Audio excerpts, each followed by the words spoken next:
Y vamos a dar inicio entonces a la mesa del día de hoy, que aborda la temática de situación de calle, ciudad y vivienda. Para ello, el día de hoy contamos con cuatro presentaciones y la dinámica va a ser la siguiente. Primero vamos a escuchar todas las presentaciones, ¿ya? Y al final se va a abrir un espacio de diálogo y de preguntas. Por ello, al momento en el que los exponentes vayan presentando, les invitamos a ir dejando todas sus preguntas en el chat, ¿ya? Las cuales serán leídas y respondidas al final de todas las presentaciones, ¿ya? Entonces, para comenzar, vamos a darle entonces la palabra a Mauricio Lara Martínez. Él es doctor en antropología cultural por la Universidad Libre de Berlín y asesor social para personas sin hogar migrantes en Berlín. Su presentación se titula Sin hogarismo escondido entre migrantes latinoamericanos en Berlín. Así que, Mauricio, te damos la palabra. ¿Ya? Recuerden también a quienes vayan ingresando de ir silenciando sus micrófonos para no interrumpir las presentaciones. Bueno, muchas gracias por la invitación, muchas gracias por la organización también y gracias por la posibilidad finalmente de presentar un trabajo un poco que se está armando en base a las experiencias que he tenido aquí en Berlín en el último tiempo. ¿Ya? Este se llama entonces así sinogarismo escondido o allegamiento, como lo conocemos también en algunos países latinoamericanos, entre migrantes latinoamericanos en Berlín. ¿Ya? Este va a ser a grandes rasgos los temas que vamos a ir viendo. Voy a dar algunas indicaciones sobre la situación de sinhogarismo y emergencia de vivienda en Alemania y en Berlín. Después, muy brevemente, cuál es la situación de la migración latinoamericana en Berlín.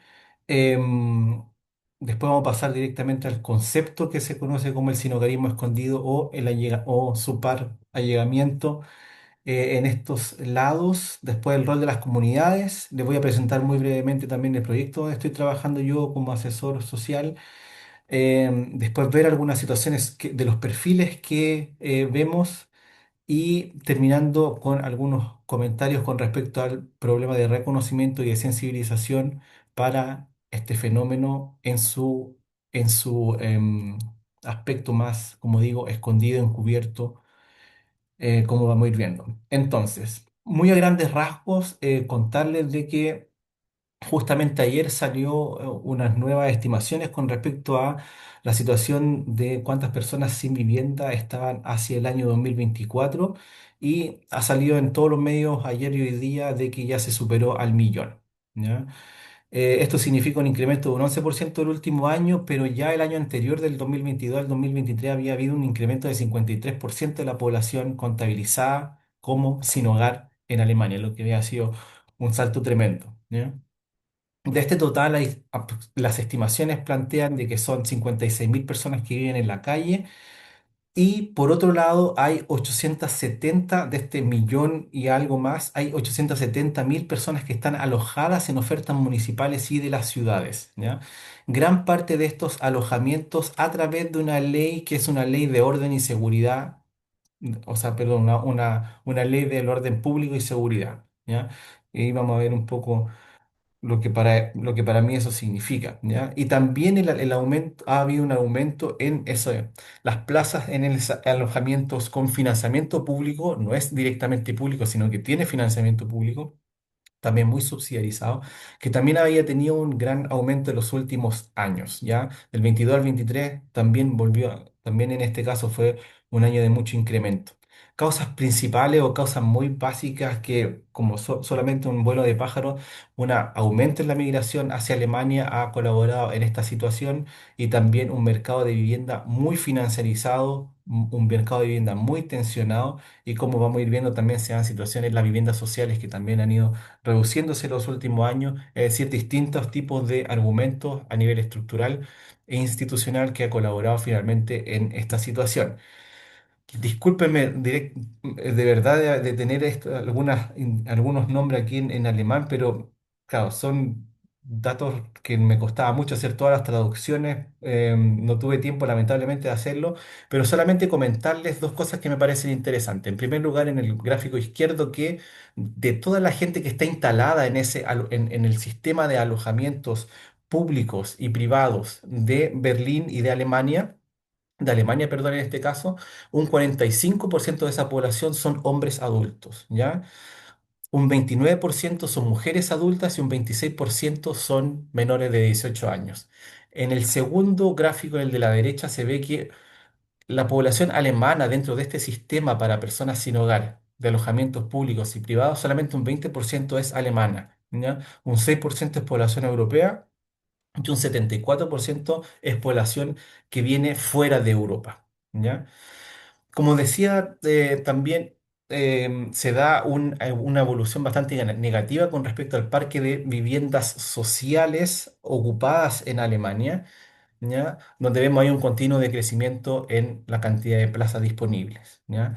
Y obviamente también colabora en esta emergencia de vivienda masiva que se da en Alemania, el desarrollo de los arriendos, del precio de los arriendos en los últimos años, que ha sido realmente fuerte en las ciudades más grandes como Berlín, Essen, Frankfurt, Hamburgo también, pero principalmente Berlín ya es un escándalo. Ya cómo ha subido, en el de la derecha se ve cómo ha subido el precio desde el 2012 por metro cuadrado y ha llegado también a récords inauditos, pero también que de alguna manera se está tratando de frenar con ciertas políticas de regulación del arriendo. ¿Ya? En Berlín particularmente se da hacia el año 2024 una estimación de que había 55.000 personas sin vivienda en la ciudad, 47.000 personas en el sistema de alojamientos con dineros públicos, 6.000 personas en calle, 2.300 personas se contabilizaron en ese momento a través de las estimaciones del Senado, 2.300 personas en sinhogarismo escondido, en allegamiento. Lo que nosotros creemos desde nuestra práctica cotidiana en la oficina de asesoramiento donde trabajamos, que eso es muy poco para lo que nosotros creemos que podría ser. Lamentablemente no hay datos, ¿ya? Es decir, no hay datos sobre allegamiento en Alemania ni en Berlín. Y de esta población total, un 17% nacionalidad alemana en Berlín, un 83% extranjero. Y casi un 29% de población menores de 18 años, ¿ya? Este otro gráfico les quiero mostrar principalmente dos cosas. En el izquierdo arriba se ve que Haushalte son hogares y se muestra que en cada año los hogares de una persona y los hogares de cinco o más personas, de cinco personas o más, son las que están más representadas en el sistema de alojamiento público y privado, ¿ya? Eso puede ser que son más personas que más buscan ayuda o son las personas que más tienen posibilidades de encontrar un lugar en este sistema, ¿ya? Esa lectura no la tengo tan detallada, pero por lo menos sé que esos son los grupos más representados, ¿ya?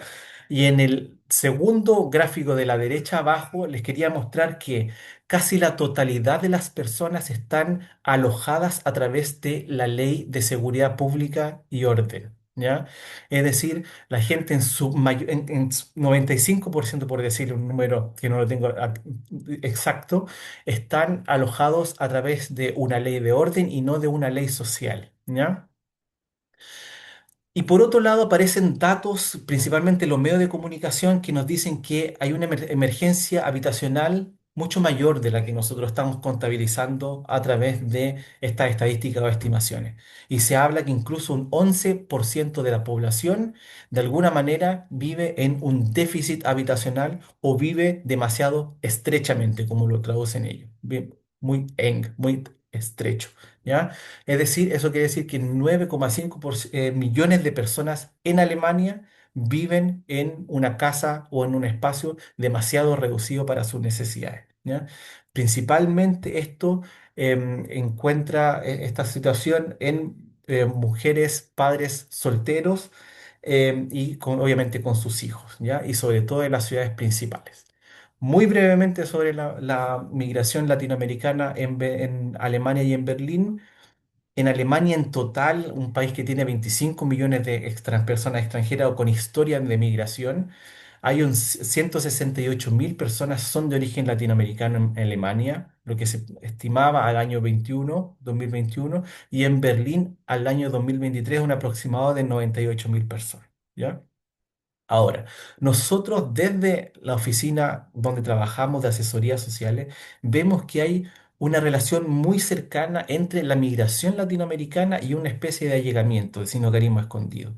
Porque nos damos cuenta de que muchas de las personas que llegan a nosotros y lo que vamos también sabiendo en comunicación con otras organizaciones es que en esta situación de un mercado muy excluyente y de competencia muy alta, sobre todo en los últimos años, aumentan los alojamientos temporales, las ofertas ilegales, a precios excesivos, las estafas también, lógicamente, y también las propuestas de alojamiento por sexo, por relaciones de pareja o por membresías a iglesias o a distintas otras organizaciones, ¿ya? Hay una alta proporción de migrantes, sobre todo nuevos, que están en esta situación y también naturalizan mucho esta situación, ¿ya? Se naturaliza mucho el hecho de estar cambiando constantemente de casa, de cambiarse varias veces, de dormir en los sofás, ¿ya? Pero en un momento, a nosotros les voy a contar un poco después, nos cuesta encontrar cuándo es el momento de esa situación que se vive en los primeros meses, cuándo es el momento cuando ya de alguna manera se vuelve una situación irreversible donde ya cuesta mucho más encontrar una vivienda, ¿ya? El problema es que no se reconocen las situaciones de sinhogarismo en los momentos adecuados y muchas personas se acercan muy tardíamente a las asesorías sociales a buscar ayuda, y lamentablemente eso juega, un gran papel juega en esto, esta conciencia de no saber de encontrarse en precariedad, no saber que se encuentran en precariedad comparativa, obviamente, ¿ya? El rol de las comunidades migrantes también aquí juega un doble papel, porque por un lado son justamente las comunidades migrantes las que ofrecen estos espacios de llegada, de reencuentro, de posibilidades laborales, posibilidades incluso habitacionales, pero también son las comunidades donde aparecen estafas, donde aparecen círculos de dominación, violencia, y sobre todo se da esta situación en personas que tienen una interrelación muy cercana entre trabajo y vivienda. Cuando las dos cosas obviamente están enganchadas, ahí se generan situaciones demasiado precarias y de mucha fragilidad, ¿ya? Entonces ahí aparecemos nosotros un poco como esta oficina de asesorías. Somos un proyecto que está principalmente enfocado en esta población de sinhogarismo escondido, población que está llegada no directamente en calle, ¿ya? Estamos financiados por fondos europeos y de la ciudad, ofrecemos asesorías en 6 idiomas y los temas son bastante variados, desde alojamiento, prestaciones sociales, como también oportunidades de cualificación. Esto lo hacemos a través de asesorías individuales, grupales y también tenemos una parte de nuestro proyecto que trata de hacer sensibilización para oficinas públicas, para otras organizaciones, para considerar cada vez más estas situaciones más escondidas. Pero también se espera que nosotros seamos un puente, un primer lugar donde la población llega a nosotros y después llega a otras, y después a través de nosotros se deriva a otras oficinas más especializadas o oficinas públicas. Sin embargo, hay una realidad contextual que es que existen recortes de financiación, hay un colapso de muchas organizaciones que prestan ayuda, de las instituciones públicas también, y lo que pasa es que las mismas instituciones a donde nosotros deberíamos derivar, derivan a nosotros porque ya están totalmente colapsadas. Entonces, finalmente se da un colapso a nivel de organizaciones sociales que trabajan con este tema y también son las propias organizaciones tienen sus propias inseguridades financieras por trabajar principalmente por proyectos que tienen que postularse cada año, lo que cuesta a su vez asegurar arriendos y hace a su vez que tengan que aceptar condiciones a veces de propietario o personas por ejemplo, los dueños de esa oficina donde estamos nosotros, que aparece ahí en esa fotografía, que tenemos que aceptar indicaciones y reglamentos internos de esas personas, ¿ah? Que a veces no pasan justamente con nuestra línea de proyecto.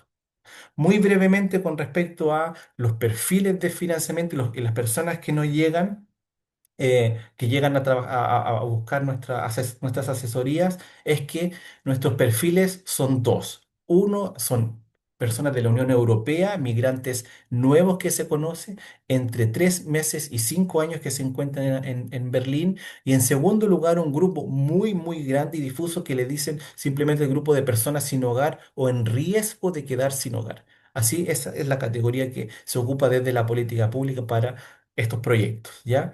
No podemos, sin embargo, asesorar a personas en situaciones de refugio, personas que estén trabajando o que estén llegados menos de 3 meses, ¿ya? Porque eso sí, supuestamente responde a otro tipo de financiamiento, ¿ya?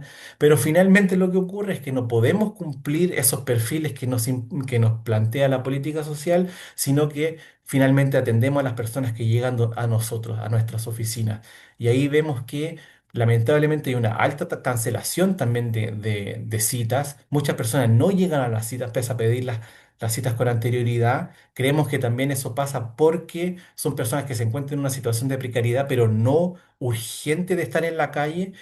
Lo consideramos por lo menos así, puede ser también una visión no tan completa del asunto, pero también vemos que hay una alta proporción de mujeres de las personas que llegan a nuestras oficinas, un 60%, 61% son mujeres y un 63% son personas de estados fuera de Europa, ¿ya? Pese a ser un fondo más focalizado en Europa, nosotros terminamos asesorando personas más fuera de Europa.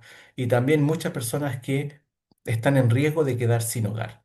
Entonces tenemos una tarea de tres sensibilizaciones o concientizaciones que intentamos llevar a cabo. En primer lugar, con las oficinas públicas, ¿ya? De tener que estar más atentos a estas situaciones menos urgentes en su mirada, más ocultas, y también de luchar contra la discriminación que mucha gente, obviamente que esta población sufre, pero también trabajar en una sensibilización con las personas que no están reconociendo en los momentos indicados su precariedad. Son personas que de alguna manera llegan a Alemania pensando que, como explicaba, la situación es natural de pasar de casa en casa, de sofá en sofá, y no se pide ayuda a momentos que podrían ser mucho más precisos hacerlo antes.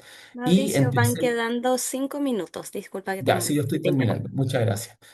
Y en tercer lugar, falta más sensibilización también y organización, sobre todo en Alemania, en Berlín, a nivel barrial y familiar, para que se puedan identificar también las situaciones ocultas de precariedad y actuar también en un momento preciso. El trabajo, lamentable, yo creo que esa es una diferencia muy grande con lo que se da por lo menos en Chile, en la junta de vecinos, los comités de vivienda, efectivamente operan ciertos mecanismos barriales, territoriales, que son muy perceptivos con respecto a estas situaciones, pero eso cuesta mucho hacerlo en un país en los cuales se plantea de que la privacidad y la vivienda privada es un espacio absolutamente de por sí separado, ¿ya? Entonces, para llegar básicamente a las conclusiones, en primer lugar, plantear de que el aumento continuo del sinogarismo en Alemania es evidente, ¿ya? Hay una mayoría de hombres en el sistema, sobre todo, que es el que logra entrar a las estadísticas de personas de terceros países, de personas alojadas en este sistema municipal y de la ciudad, y sobre todo de personas que están alojadas bajo la ley de seguridad y orden, ¿ya? En segundo lugar, vemos que en las asesorías a personas principalmente que están más bien en riesgo de quedarse sin vivienda, ¿ya? Justamente porque tenemos este foco de este sinocarismo escondido. En esto vemos más mujeres, personas de terceros estados y muchos de ellos con historias de refugio, aunque nosotros no debamos asesorarlos. Y en ese sentido vemos una discrepancia absoluta entre la idea de los financiadores y lo que realmente pasa en nuestro trabajo, ¿ya? Hay una idea ilusoria de que nosotros deberíamos ser unos puentes hacia el sistema regularizado de ayuda más específica y ayuda institucional. Sin embargo, nos damos cuenta de que la derivación finalmente termina siendo en la dirección contraria y nos llegan a nosotros personas que fueron incluso enviadas por, como decía, las oficinas que deberían venir después. En cuarto lugar, el problema de la inseguridad de financiamiento, así como el acceso a la vivienda y el espacio de oficinas, es vivido por personas recién llegadas, por personas también que llegaron hace mucho tiempo y también por las organizaciones migrantes, ¿ya? Sobre todo las organizaciones migrantes que trabajan en este sistema de proyectos, ¿ya? Y finalmente ese sistema de proyectos no permite pensar a largo plazo, no permite emplear a personas a largo plazo y que con ello también lógicamente va determinando el trabajo que se hace y la ayuda que se presta a población sin hogar o en riesgo de quedar sin hogar. Y por último lugar, además de la exclusión habitacional y laboral que las personas se enfrentan en un contexto de migración, se enfrentan también a dificultades en las oficinas públicas, donde un gran papel está jugando actualmente la digitalización de todas las oficinas públicas de Alemania y de Berlín. ¿Ya? Se está viviendo ahora finalmente un proceso de digitalización, pero que finalmente está generando sus propias exclusiones, sobre todo con la gente que no se lleva bien con los medios sociales y con los celulares.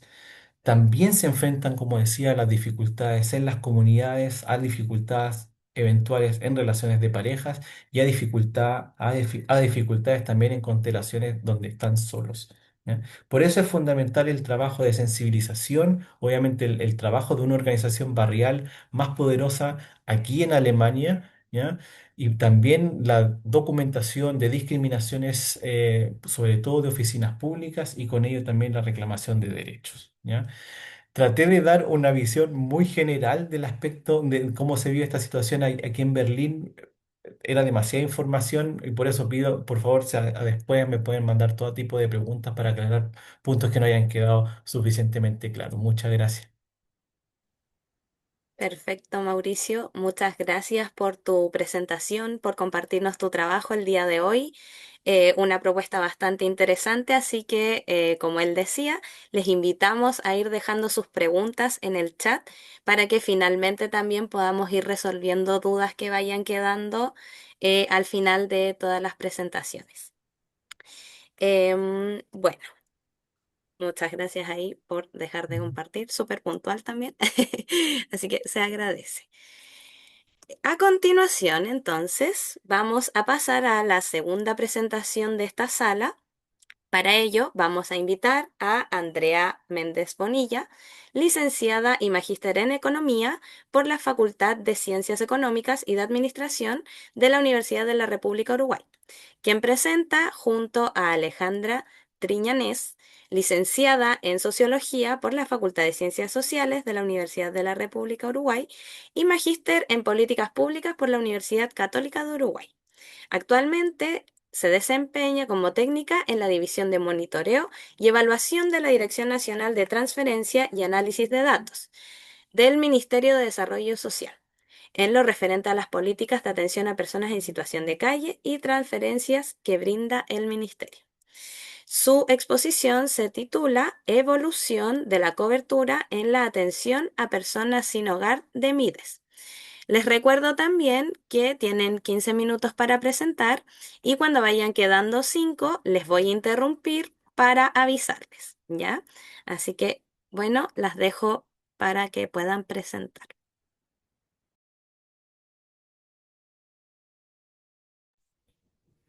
Buenas, ahí se ve y se escucha bien. Perfecto. Bueno, como comentaba Francisca, nuestro trabajo se llama Evolución de la cobertura de personas sin hogar.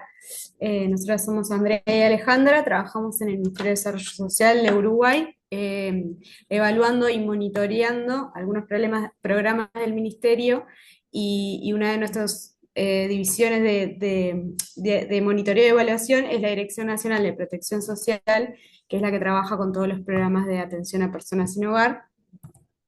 Entonces, un poco la idea de nuestra presentación es, bueno, presentar a la Dirección Nacional de Protección Social del Ministerio de nuestro país, ver un poco la evolución de la oferta programática que ha tenido en los últimos 10 años y la evolución de los cupos que ha brindado también para personas sin hogar. Después, en cuarto lugar, ver un poco cómo evolucionó esa cobertura mediante esos diferentes programas y respuestas. Y en penúltimo lugar, les vamos a presentar muy brevemente cuál es el sistema de información que se usa desde el Ministerio para registrar a todas las personas que se atienden en el marco de los diferentes programas y respuestas de esta dirección. Y por último, presentarles una herramienta que tenemos del Ministerio, que es el Observatorio Social, donde se presentan diferentes indicadores y estudios que se hagan desde el Ministerio. Eh, entonces, bueno, esto que les decía, la idea es ver un poco qué pasó en los últimos 10 años, del 2015 al 2024, ver cómo evolucionó la cantidad de personas que se fueron atendiendo y los cambios en el diseño que se fueron dando, todo desde el Ministerio de Desarrollo Social. Y bueno, después ver un poco el sistema de información que tenemos y los datos que que están publicados, digamos. Actualmente este es el organigrama de la Dirección Nacional de Protección Social. Tiene tres divisiones: la de coordinación de programas para personas sin hogar, que ahí tiene todos esos programas de atención a personas. Después tiene una división que se llama de captación y derivación, que lo que busca es como generar el primer contacto con las personas para después derivarlos o ingresarlos a otros dispositivos, que ahí está el equipo base, calle, gestor de cupos y los centros de atención técnica. Y por último hay una división de salud mental que atiende, tiene un componente habitacional, pero también tiene un componente orientado a lo sociolaboral y a lo sociocomunitario. Es como uno de los programas más nuevos también del Ministerio. Ahora les contamos un poco más. Eh, bueno, entonces acá tenemos como una especie de línea de tiempo, donde en realidad históricamente desde el 2015 los tres programas prioritarios del Ministerio en esta división son el programa de calle de mujeres con niños, niñas y adolescentes y el programa de cuidados. El de calle eh, da asistencia a personas mayores de 18 años en respuestas habitacionales mayoritariamente nocturnas. Después el programa de mujeres con niños, niñas y adolescentes atiende más núcleos familiares. En la mayoría de los casos son jefaturas femeninas con menores a cargo y son dispositivos de respuesta de 24 horas. Y el programa de cuidados atiende atendió desde siempre a personas que requieren ciertos cuidados o apoyos en la vida cotidiana, ya sea porque están en procesos de recuperación o por algunas patologías, y bueno, y también son centros de 24 horas. Esos tres programas funcionaron desde el 2015 y recién en el 2021 se diversifica un poco la oferta y se crea este programa de viviendas con apoyo, que creo que hay otros, ahora van a presentar también una evaluación que se hizo de este programa. La idea es que este programa capte personas que vienen de los otros programas, sea de calle, de mujeres o de cuidados, y se les brinda una vivienda y tienen otra autonomía, un acompañamiento y un apoyo social, pero son establecimientos de larga estadía. Y bueno, y después en el año 2022 surgen estos programas de salud mental y de innovación e integración social, eh, que no necesariamente son para personas que provienen del resto de los otros programas que ya existían en el ministerio. Y bueno, y tienen como enfoques más integrales, tienen como estrategias alternativas del modelo sanitario. eh, y, y bueno, después en la innovación social en realidad surge con proyectos pilotos que buscan experiencias que sean innovadoras, las evalúan y la idea es y después ingresarlas a la oferta programática de la dirección. Eh, lo que vemos en los últimos 10 años es que la cantidad de oferta a cupos, o sea, o a camas, ha ido creciendo en los últimos 10 años. El programa que recibe la mayor cantidad de cupos es el programa de calle, que es la línea azul que va por encima, que el programa calle arrancó en 2015 con un poco más de los 1.000 cupos y su tendencia fue creciendo, o sea, disminuyó hasta el 2017, pero después fue creciendo hasta el 2022, que ahí tuvo un pico máximo estos son cupos promedio por noche. Después el programa de mujeres con niños, niñas y adolescentes, también desde el 2017 tiene un crecimiento. En el 2022 cae y eso es porque surgen, como decíamos hoy, en el 2022 surgen los programas de vivienda, incubadora y salud mental que captan parte de esa población a estos programas, sobre todo incubadora y vivienda con apoyo. Y después el programa de cuidados, que es la línea amarilla, en realidad se mantuvo bastante estable en los últimos 10 años. Y después la línea es rosadita, de 22 al 24, que es captación y evaluación, que en realidad es un programa muy estable. Lo que queríamos mostrar acá es cómo en realidad históricamente tenemos los tres programas, calle, mujeres y cuidados, y a partir del 2021 con viviendas con apoyo, pero sobre todo el de 2022, parte de esa población la captan estos programas que se fueron creando con la idea de cómo diversificar un poco la oferta. Pero bueno, en realidad en términos generales, si juntamos a todas estas personas, o sea, a estos cupos, toda esta oferta del ministerio, vemos que a partir, o sea, ya en 2017-18 la cantidad de cupos viene en aumento, llegando a, sí, más de 5.000, ¿cuántos teníamos? Bueno, 5.500 cupos en el 2024. Ahora habíamos hecho la estimación a la actualidad y ya estamos como más de 7.000. Así que bueno, como que la tendencia se mantiene ahí en crecimiento. Eh, ay, no puedo pasar. Este aumento en la cantidad de cupos en realidad es respuesta al aumento de la cantidad de personas en situación de calle que solicitan una respuesta al ministerio habitacional. Entonces acá lo que queríamos presentarles es estos 10 años, cómo evolucionó la cantidad de personas que asistieron a alguno de estas respuestas habitacionales del ministerio.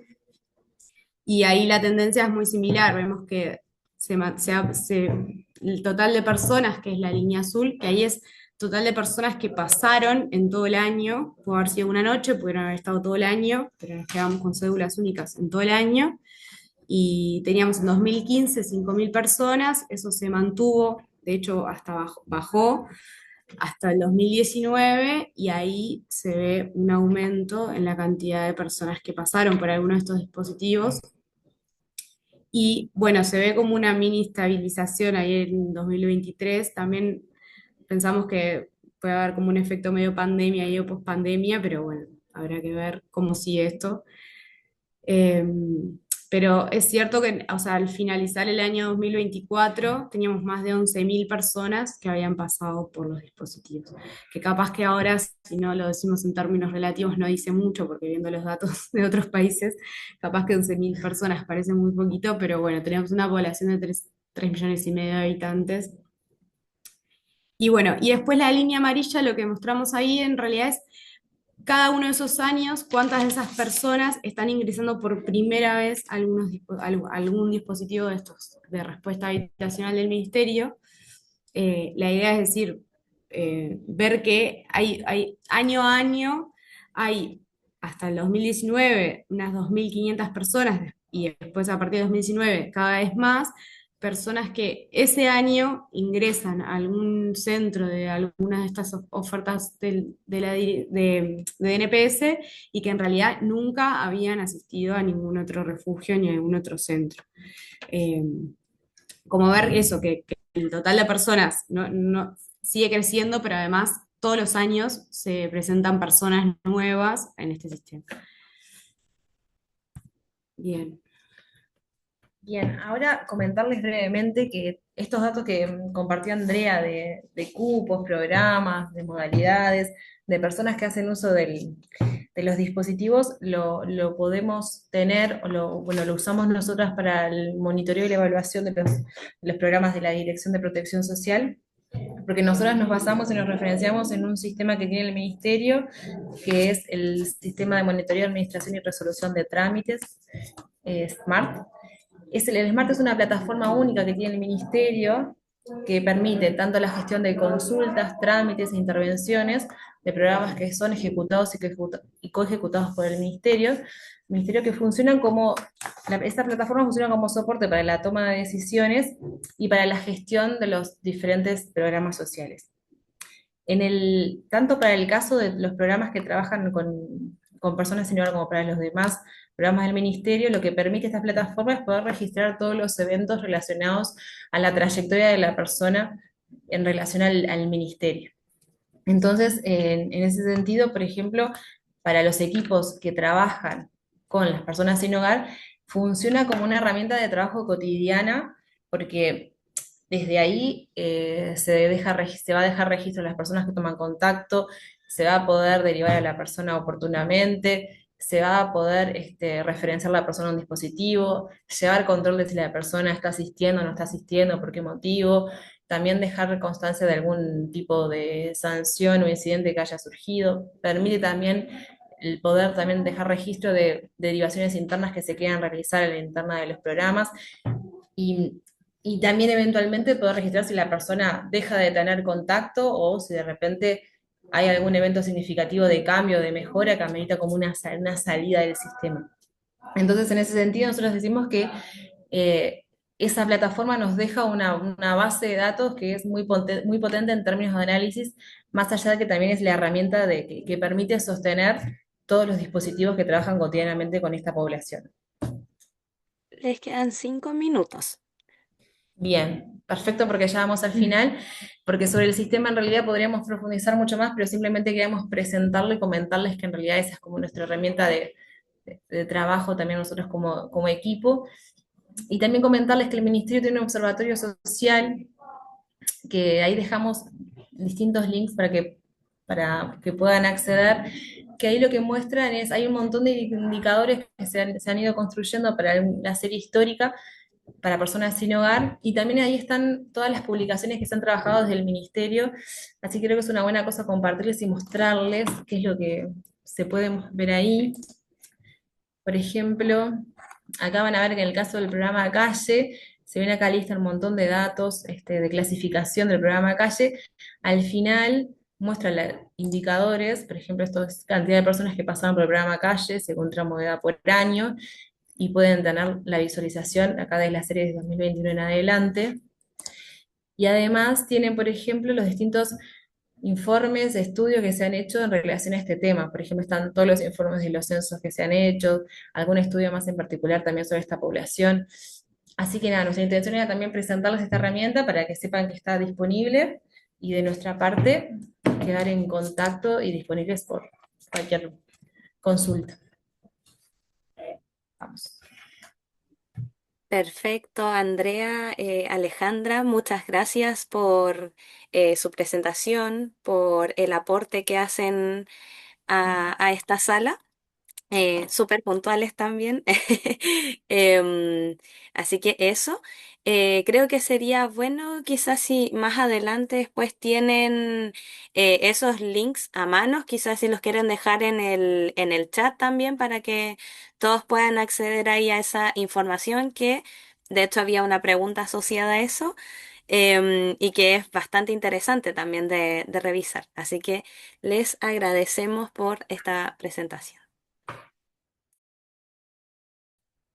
Bueno, ahora continuando, queremos invitar a Thomas Evans, licenciado y magíster en Sociología por la Facultad de Ciencias Sociales de la Universidad de la República de Uruguay, a Lucía Lavounora, me disculpo si lo estoy pronunciando mal, licenciada en Ciencias Políticas por la Facultad de Ciencias Sociales de la Universidad de la República de Uruguay, magíster en Políticas Públicas por la Universidad Católica de Uruguay y actualmente se desempeña como técnica en la División de Monitoreo y Evaluación de la Dirección Nacional de Transferencia y Análisis de Datos del Ministerio de Desarrollo Social.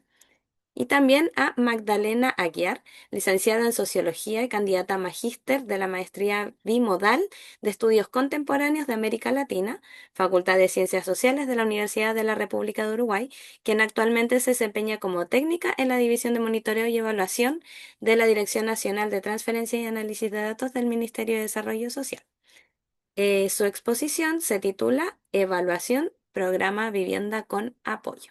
Así que les recordamos, tienen 15 minutos, los interrumpo a los 5 minutos. Em, y eso, vayan dejando igual sus preguntas en el chat. Les cedo la palabra entonces. Hola, buenas tardes. ¿Me escuchan ahí? Se escucha perfecto. Perfecto. Mi nombre es Magdalena. Voy a presentar junto con Tomás. Lucía en esta oportunidad no va a presentar porque pensamos que había poquito tiempo para 3 oradores, era un montón, entonces nos quedamos nosotros dos. Bueno, nosotros vino genial la presentación de las compañeras, que fue como una especie de introducción a lo que es el programa Vivienda con Apoyo, y nosotros vamos a presentar un informe de evaluación de resultados que se realizó por parte del equipo de evaluación y monitoreo en el cual nosotros conformamos. Bueno, vamos a presentar una breve descripción del programa Viviendas con Apoyo, la estrategia que tiene de intervención que tiene este programa, las metas, su estrategia de evaluación, la estrategia de evaluación que decidimos implementar, el trabajo de campo y los principales resultados a los que llegamos. Bueno, como en primera instancia lo que queremos decir es que Desde que existen registros oficiales, desde el año 2006, en Uruguay, o sea, podemos ver que se ha ido incrementando la cantidad de personas que se encuentran sin hogar o en situación de calle, como ya comentaban las compañeras anteriormente. Esta complejidad que tiene Uruguay no es ajena a lo que sucede en los demás países. Y bueno, y esto trajo como consecuencia un incremento sistemático de los cupos y una diversificación de la oferta programática que tiene el Ministerio de Desarrollo Social. Es así que en el año 2021 la Dirección Nacional de Protección Social, que es donde se nuclea el programa de viviendas con apoyo, crea este programa que viene a centralizar los programas de vivienda existentes en la dirección, y con esto pretende desarrollar nuevas respuestas que tengan a la vivienda como foco de intervención, bueno, y acompañando también con apoyos materiales y psicosociales. Entonces, el programa se dirige a personas adultas mayores de 18 años y a familias monoparentales con jefatura femenina, sin hogar, que hayan hecho uso regular de alguno de los dispositivos para personas sin hogar de la dirección, y que además estén en condiciones de sostener la gestión autónoma de su vida cotidiana, esto es con un ingreso mínimo que les permita cubrir sus gastos diarios. Bueno, la estrategia de intervención del programa se basa en la provisión de la vivienda o alojamiento, donde se gestiona un acceso a soluciones habitacionales existentes en la cartera, o también se pueden generar nuevas alternativas mediante convenios interinstitucionales. Y bueno, y hay tres tipos de vivienda, o sea, el programa contempla tres tipos de vivienda, que son la vivienda colectiva, conglomerada y dispersa. Eh, eh, Vivienda colectiva nos referimos a alojamientos a personas adultas o núcleos familiares que conviven en un mismo centro. Vivienda conglomerada se refiere a un conjunto de viviendas o módulos ubicados en un mismo complejo de uso exclusivo del ministerio, o un centro residencial colectivo de larga estadía. Y viviendas dispersas son viviendas individuales o familiares en distintos puntos de la ciudad. Bueno, otra estrategia, y creo que es una fortaleza del programa, son los apoyos técnicos. O sea, el programa tiene duplas, equipos interdisciplinarios del área social, compuestos por psicólogos, educadores sociales, trabajadores sociales, etcétera, que realizan visitas periódicas, o intervenciones individualizadas, orientadas a la inserción comunitaria de los usuarios y de las usuarias. La frecuencia de estos encuentros depende de las necesidades de cada caso, se da una mayor presencia cuando se entrega la vivienda o cuando surge alguna situación crítica. Y bueno, y en las viviendas dispersas, los equipos articulan con recursos locales para fortalecer las redes formales e informales de apoyo que puedan existir en el barrio. Y por último, otra estrategia del programa es darle a las personas transferencias o prestaciones. Entonces acá se le entrega a las personas solas la tarjeta Uruguay Social, que es un medio de pago que brinda el Ministerio de Desarrollo Social, de diferentes beneficios, mediante una transferencia monetaria, para que la persona pueda acceder al consumo básico de alimentos, de artículos de limpieza, de higiene personal, vestimenta, etc. Y también se le entrega un ticket de alimentación brindado por el Instituto Nacional de Alimentación. Además hay un subsidio en la tarifa eléctrica brindado por UTE, que es la empresa de energía eléctrica estatal, y en las tarifas para nuevas viviendas. ¿Tá? Y las familias, o sea, esto para las personas solas, estos subsidios y prestaciones se le dan a las personas solas. Y a las familias reciben tanto la tarjeta Uruguay Social como los tickets de alimentación en función de la cantidad de niños, niñas y adolescentes que se encuentran en el hogar. Bueno, las metas del programa es que en viviendas dispersas se sostenga el alojamiento del 80% de la población después de 12 meses, y en vivienda colectiva y conglomerada que el 70% de la población mejore las condiciones de autonomía después de 12 meses. Bueno, ahora vamos a la estrategia de evaluación, antes que Tomás presente los resultados. Bueno, la metodología utilizada fue de tipo before-after, que permite conocer los resultados a lo largo del tiempo, en relación a las dimensiones en las que el programa busca incidir. La metodología es de carácter cuantitativo y descriptivo, o sea, y como principal indicador, o sea, se busca, refiere a la retención, o sea, medir la permanencia en la vivienda una vez que transcurrieron 18 meses desde el ingreso. Este es un indicador que se usa a nivel internacional.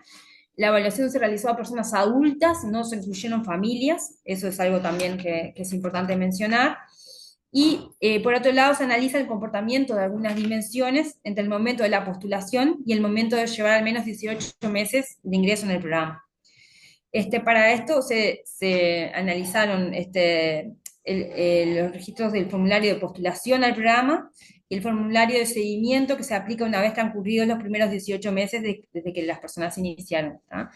Y se analizaron cambios en la situación de las personas respecto al bienestar subjetivo, bienestar físico, vínculos sin integración social, victimización, agresiones, robos, empleo, etc.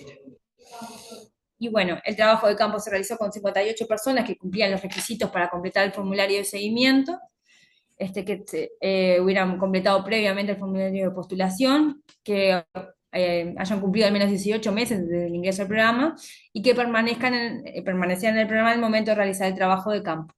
De estas 58 se le logró entrevistar a 51 personas y el clima en general fue de mucha recepción. Bueno, ahora le dejo la palabra a Tomás. Hola, buenas tardes. Bueno, muchas gracias por la convocatoria. Retomando lo que presentaba Maggie, uno de los indicadores centrales que nos propusimos incorporar en esta evaluación, que como decía es cuantitativa y es descriptiva, es la permanencia o la retención de la vivienda, que es el indicador típico de las evaluaciones de los programas de acceso a vivienda para personas sin hogar. Nosotros tenemos una ventana de observación en base a los registros administrativos desde que comienza el programa hasta el momento que nosotros hicimos un corte, que fue en el 2023, ahora no me acuerdo el mes, y lo que el chequeo que hicimos fue de las personas que habían ingresado, que tengan como mínimo 18 meses de, desde la fecha de inicio al momento que nosotros hicimos el cierre en el 2023. Entonces, en ese universo estaban unas 152 personas, si no mal recuerdo. De esas 152 pudimos chequear algunas que habían fallecido, que en total eran 18 personas. Entonces, en el análisis cuantitativo, esas personas que fallecieron no las incorporamos. También es un criterio que se suele tomar en este tipo de estudios. Entonces, tenemos un total de 135 personas que habían ingresado al programa entre 2021 y 2022 y transcurrido 18 meses o más, nosotros nos fijamos cuál era su situación pasado ese tiempo. Entonces, tenemos en la tabla ahí lo que se reporta son 4 tipos de situaciones y nosotros conceptualizamos a 2 de ellas dentro del indicador de la permanencia o la retención de la vivienda. Tenemos por un lado el egreso autónomo a una vivienda, es decir, luego de haber ingresado a este programa, algunas de estas personas, 29 de las 135, lograron egresar del programa y acceder por sus propios medios a alguna vivienda. Luego 70 personas permanecían en la misma vivienda y después hay otras personas que no retuvieron o que no permanecieron en la vivienda. Hay 32 de ellas que estaban vinculadas a otro dispositivo de la división calle y luego un número de 4 personas que representa el 3% del total que se desvinculó de centros MIDES. Es decir, prácticamente 3 de cada 4 personas logró permanecer o retener una, una vida dentro de una vivienda, sea otorgada por el programa o sea fuera del programa.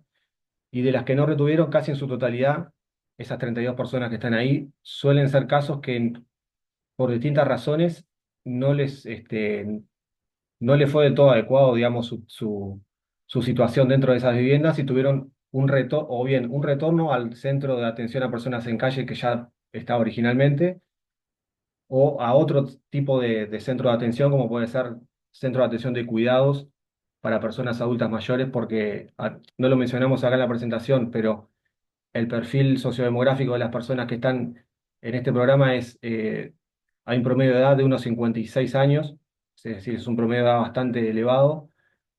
Aquellas personas que tuvieron trayectoria de larga data en calle, se le suman diversos problemas de salud. En algunas personas también sabemos que habían problemas de discapacidad, entonces en algunos casos, eh, lo que se terminó generando fue un retorno o una derivación a otro tipo de centros. Este resultado, el del 73,4%, es similar a uno que encontramos en una evaluación que se hizo en Chile, que si mal no recuerdo le hicieron Ignacio Eisman y creo que también había participado Isabel Lacalle, me parece. Y ellos analizaban 4 cortes de ingresos y los porcentajes de permanencia dentro del programa, más allá de que no es estrictamente comparable por las metodologías que utilizábamos y mismo los programas no son exactamente iguales, pero los resultados eran bastante similares al que encontramos nosotros. Bien, pasando a la siguiente diapositiva. Les quedan Bien, como 5 minutos. uy, bueno, me pasé entonces. Eh, Como decía Maya al principio, habían 3 modalidades de vivienda dentro del programa: vivienda dispersa, vivienda colectiva y vivienda conglomerada. Nosotros el análisis siempre vamos comparando en ese tipo de viviendas y en términos generales viviendas dispersas y la vivienda conglomerada tienen resultados similares de retención. Lo que es de destacar que viviendas dispersas, que en realidad es como la modalidad más deseable porque es una forma de acceso a la vivienda más parecido a lo que tiene la mayoría de la ciudadanía, es decir, se ingresan a un apartamento en un complejo habitacional y no están institucionalizados, entre comillas, en un centro. Eh, y en esos casos es donde es más baja también la desvinculación de las viviendas. No me voy a detener mucho en esta. Bueno, mencionar que una de las metas que tenía el programa, que era que a los 12 meses exista un 80% de retención o permanencia en viviendas dispersas. Nosotros el análisis es a los 18 meses, pero cuando hicimos un análisis de los 12 meses, esa meta se logró. Eso también es de mencionar. Pasando al- a una comparación, si querés, pasamos a la siguiente. Lo que hicimos fue comparar la situación de las personas una vez que, para ingresar al programa, todas las personas tenían que completar un formulario de postulación. En base a eso se generaba un ranking, un puntaje por distintas dimensiones que refieren más que nada a niveles de autonomía y de ingresos. Y, y luego lo que hicimos fue hacer un trabajo de campo, prácticamente replicar ese formulario de ingreso para relevar alguna de las dimensiones que nos interesaba saber si había habido un cambio. El, en esta, que está en la diapositiva, particularmente se relevó solamente al final, que es la valoración sobre el programa. No me voy a detener mucho porque, como pueden ver, las valoraciones sobre el programa son muy positivas por parte de las personas que fueron consultadas.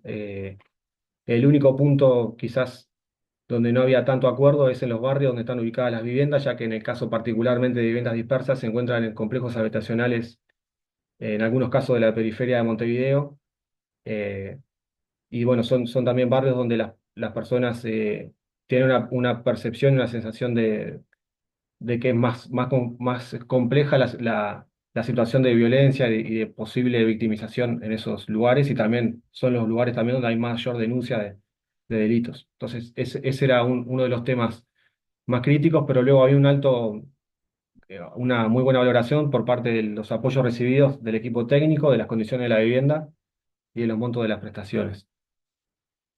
Siguiendo con la siguiente diapositiva, en realidad esto, para resumirlo, es una alta valoración que hay sobre las viviendas en las que se encuentran las personas. Nosotros cuando comparamos entre las modalidades, la vivienda dispersa es la que tiene mayor valoración, en el sentido de considerarla como un hogar propio, donde se puede sentir libertad o autonomía para hacer su vida cotidiana.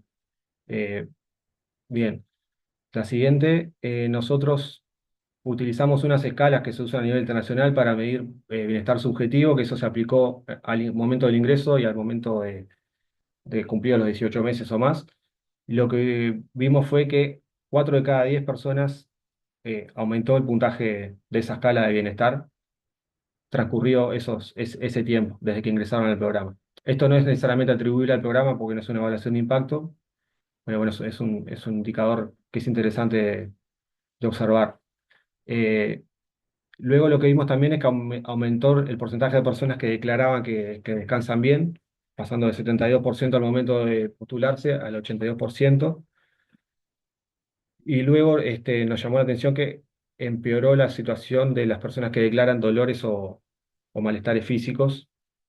Esto sí lo podemos ver después porque puede tener distintas interpretaciones, porque estamos comparando un formulario que es para postularse e ingresar al programa contra otro que es una visita. Nosotros fuimos a las casas de las personas e hicimos las entrevistas ahí. Y bueno, como les decía, también hay un tema de estados de salud y de edades que también, a medida que pasa el tiempo, se va deteriorando.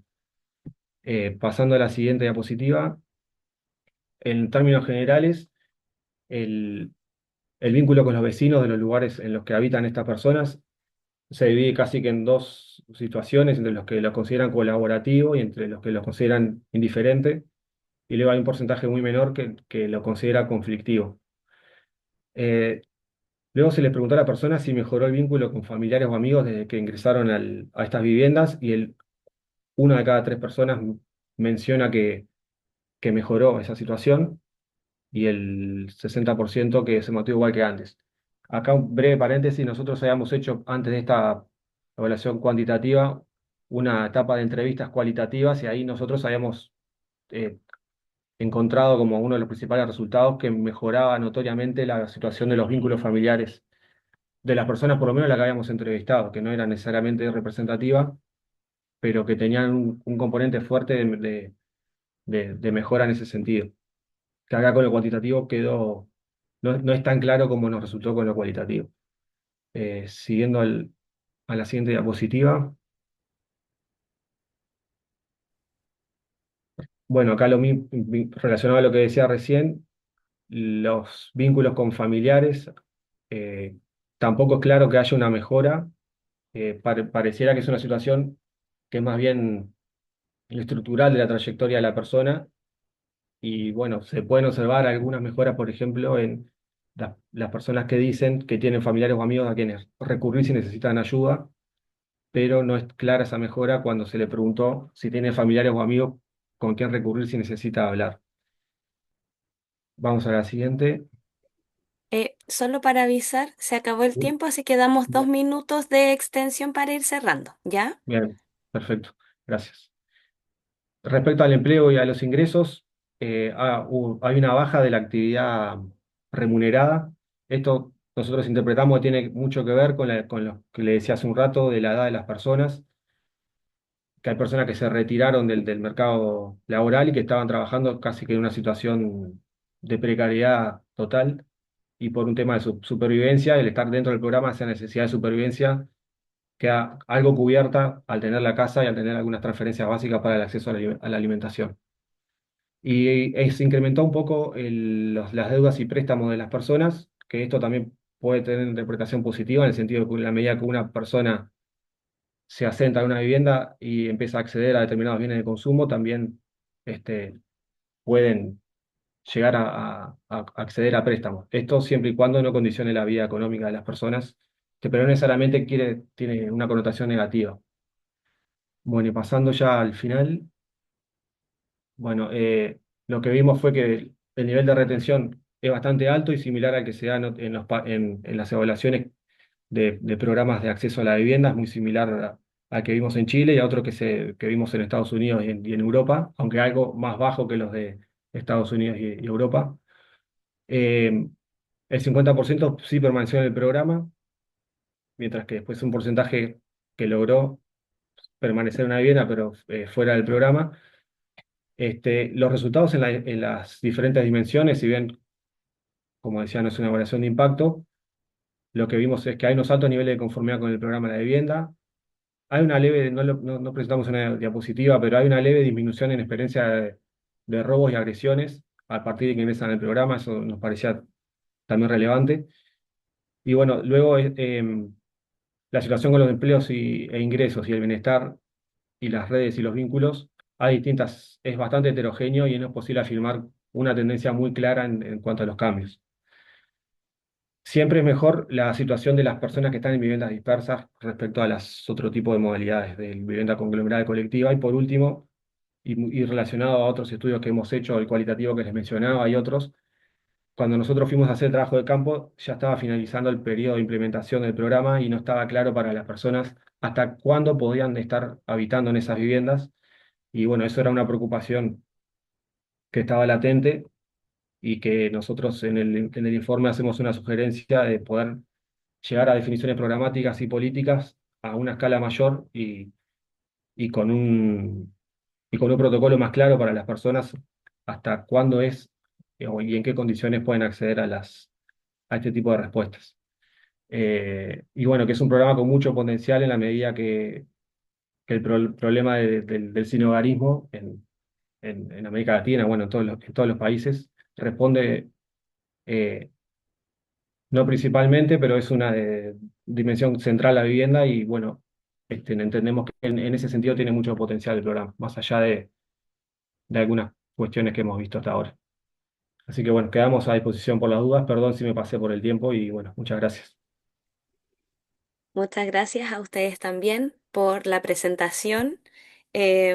No hay problema, igual tenemos tiempo, así que les agradecemos enormemente su aporte para esta discusión. Creemos que pusieron también un programa que es bastante interesante, con muchas aristas que abordar ahí, así que ahí también vamos invitando a todos quienes nos acompañan el día de hoy que puedan ir dejando cada una de sus preguntas. Y bueno, vamos a dar paso entonces a la última presentación de esta mesa, ¿ya? Para ello vamos a invitar a Marcelo Rosal, quien es doctor en antropología de la Universidad de la República de Uruguay. Es docente en régimen de dedicación total en la Facultad de Humanidades y Ciencias de la Educación de la Universidad de la República. Integra el Sistema, perdón, Nacional de Investigadores de Uruguay, forma parte del equipo de trayectoria sobre situación de calle en Uruguay y para la presentación que se ofrece obtuvo una beca postdoctoral de la Fundación Carolina, radicada en la Universidad del País Vasco. La exposición se titula Refugios y expulsiones en el País Vasco y Uruguay. Entonces, Marcelo, no sé si estás por ahí. Estoy por aquí. Muchas gracias por la Muy bien, presentación. Marcelo.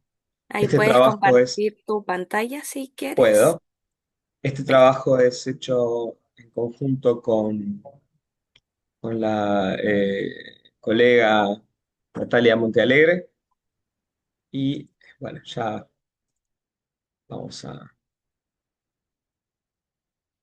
ver cómo es esto. ¿Ahí se ve? Sí, se ve, pero tienes que ponerlo en... ahí sí, en modo presentación. Perfecto, Perfecto, Marcelo. Entonces te perfecto, dejo ahí para perfecto. que puedas presentar. Recuerda que tienes 15 minutos y a los 5 te voy a interrumpir para avisarte. O sea, perdón, cuando te quedan 5 minutos. Excelente. Bueno, este trabajo es básicamente de carácter etnográfico, junto con Natalia Montealegre. Estuvimos unos días haciendo trabajo conjunto. Eh, yo estuve 2 meses y algunos días más en el País Vasco, mm, y, pero tenemos vínculo con un equipo que trabaja en la Universidad del País Vasco con el que vivimos intercambiando información, tenemos algunas publicaciones conjuntas, mucho trabajo en común, sobre todo en lo reflexivo y en lo etnográfico. Entonces, tenemos un trabajo más de larga duración en Uruguay, junto con el equipo de trayectorias, y esta incursión etnográfica por el País Vasco que nos podría situar en una tradición que es la etnografía multisituada. Esto lo justificamos en base a que es un fenómeno que con características locales tiene algunas implicancias, o más bien responde a un fenómeno que es global, como la relación capital-vida, vamos a decir, en las ciudades y el aumento de los precios de la vivienda. Un poco escuchaba con atención la presentación del colega que trabajó en Alemania o que está que está trabajando en Alemania y veía algunos puntos en común con lo que pasa en Euskadi, en el País Vasco, con las particularidades locales del País Vasco que tienen que ver con la vida política de ese lugar de la península ibérica, ¿no? Entonces, bueno, acá está básicamente lo que hicimos y algunas particularidades eh, comunes y diferentes entre el País Vasco, en particular la frontera de Guipúzcoa con Francia, la Purdi, que también es el País Vasco francés, ¿no? Y que comparten con Uruguay eh, un alto costo de vida y un alto costo de la vivienda, ¿no? Pero a su vez, las personas que están en calle, me impresionaban mucho los números que daba de la realidad en Alemania, son muy parecidos a los del País Vasco. Más del 70% de las personas que están sin hogar en el País Vasco son personas migrantes, al igual que el 83% que nos mostraba Mauricio hoy. Es una situación muy semejante, muy semejante. Eh, en cambio, en el caso uruguayo, eh, también un porcentaje muy, muy importante que habría que redefinir porque efectivamente tenemos algunos migrantes en situación de calle en el país. Como sabemos, la situación de migración es un riesgo para atravesar momentos en situación de calle o para tener, como planteaba Mauricio, eh, situaciones de sinhogarismo más o menos enmascarado, que en el caso de Euskadi también se dan con aquellos migrantes que viven en lo que llaman lonjas, que son lugares que no son aptos para alquilar como vivienda formal, pero que son alquilados informalmente y que viven las personas hacinadas en antiguos comercios que ya no son productivos eh, o en viviendas que no son aptas para el alquiler legal. Este, pero bueno, estos migrantes en general provienen en su mayoría de África, tanto del Magreb como del África subsahariana. Estoy utilizando categorías un poco viejas, discúlpeme, pero también las usan allí. Y después había diferencias en cuanto al sistema de refugios. En el caso del País Vasco, los refugios son para hasta 5 días. Después, en ese espacio de 5 días se busca una solución diferente a la vida del refugio. El refugio siempre es para salvar la situación de calle. Eh, Tienen muy claro que eso no resuelve la vida sin hogar, pero tienen un problema adicional que en Uruguay no tenemos tanto, que es la forma de estar en esos lugares de parte de las personas migrantes. O sea, pueden conseguirles un lugar en un piso, pero no les pueden conseguir los papeles para el trabajo. Entonces acá también de nuevo hay puntos en común con los problemas que tenía Mauricio y la organización de un trabajo. Pero creo que hay una diferencia ahí con Alemania que estoy viendo, que es la sociedad civil vasca y la sociedad política vasca. Ahí vamos. Bueno, esto es el trabajo de campo, la foto que pueden ver ahí, es lo que los vascos llaman la frontera falsa o la frontera impuesta, que es una frontera que está en la mitad del País Vasco, que divide el lado que está bajo el Estado francés con el lado que está bajo el Estado español. Pero bueno, esta frontera vasca es un espacio de tensiones. Por esa razón de los vascos considerarlo una frontera falsa, una frontera impuesta, ¿no? Eh, Porque además divide lo que podríamos llamar el pueblo vasco. Pero ellos, los vascos, tienen una tradición de ser habitantes de frontera, donde recuerdan en la memoria oral cómo pasaban a las personas perseguidas por el franquismo, cómo pasaban también a delincuentes comunes o a vascos perseguidos, ¿no? Por distintas razones.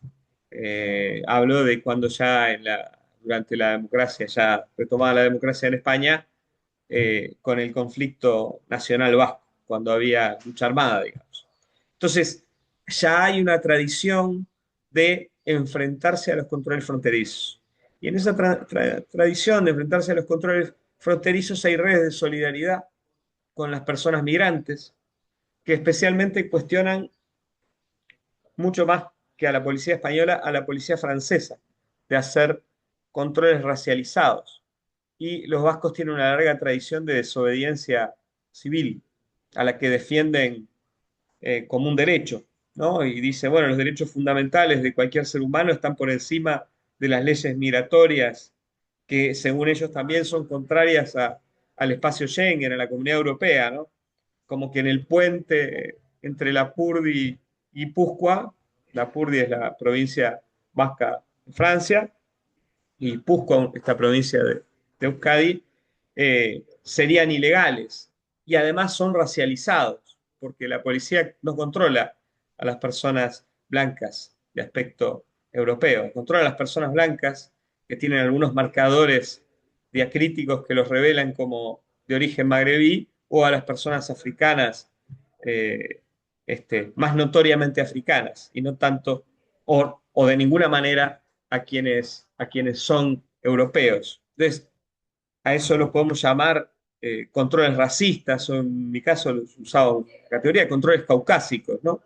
Controles que se basan en una despreciable herencia este, racista, ¿no? Y que los vascos entienden muy bien y cuestionan. Les recomiendo en particular una película hecha por el gran artista y músico vasco, bueno, Muguruza, Fermín Muguruza, que se llama Vidasoa. Ahí en la película pueden ver algunas trayectorias de personas migrantes que han atravesado ese río. Vidasoa es la frontera entre Lapurdi y Guipúzcoa.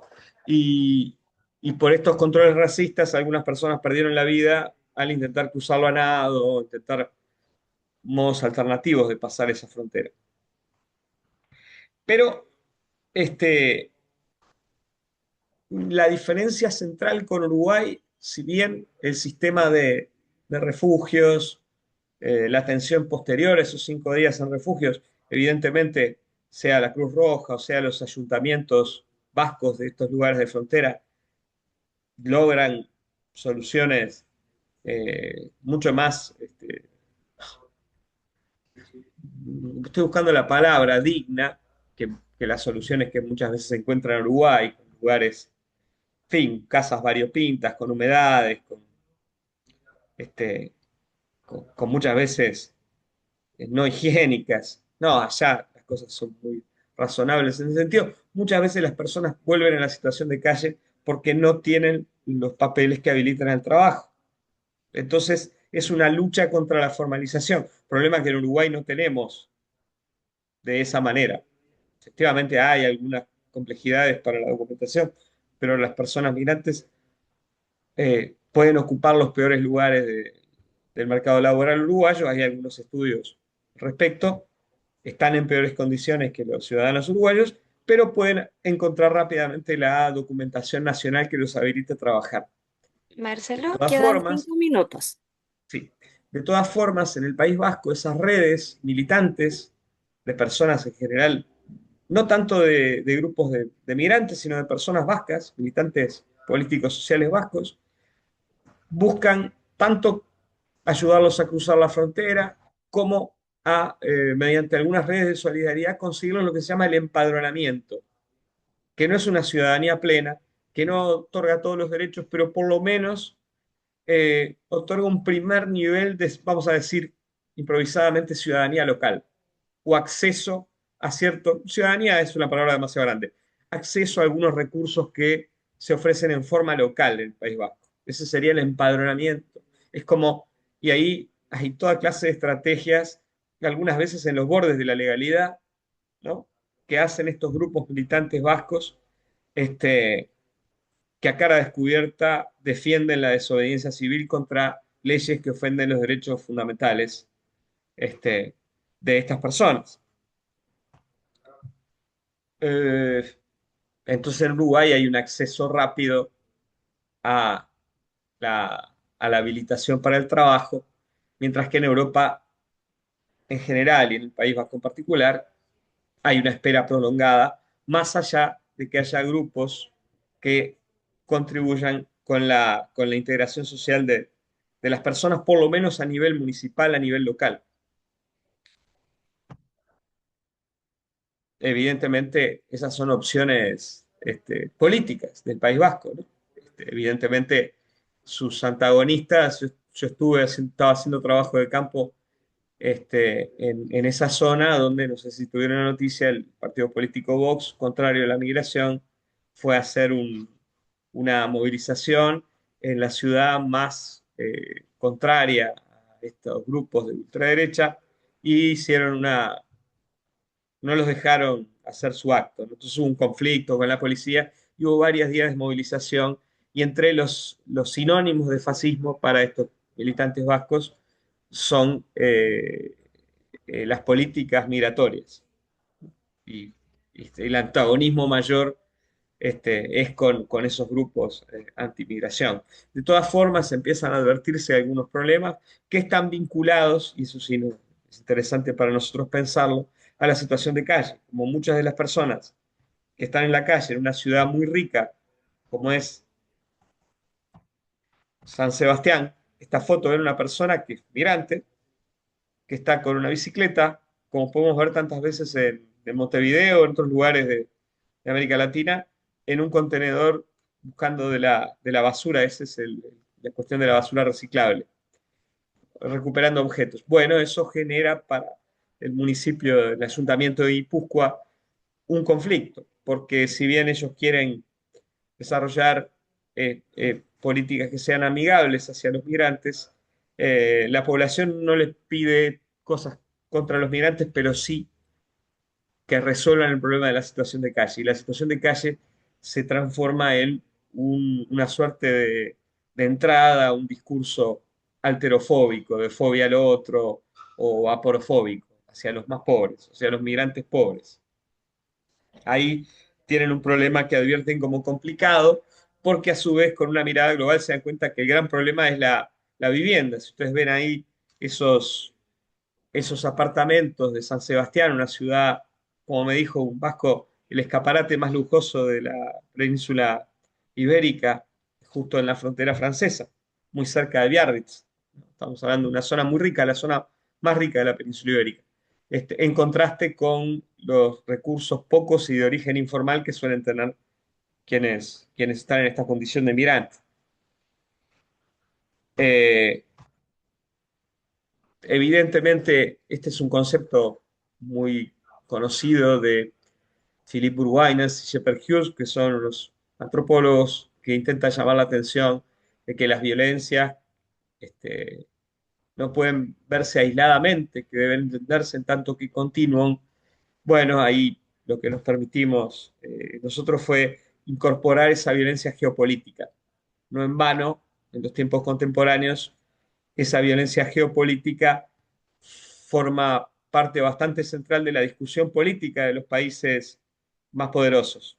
O sea, Estados Unidos se enfoca en la migración de su patio trasero centroamericano y mexicano, mientras que Europa observa su propio patio trasero africano y asiático, ¿no?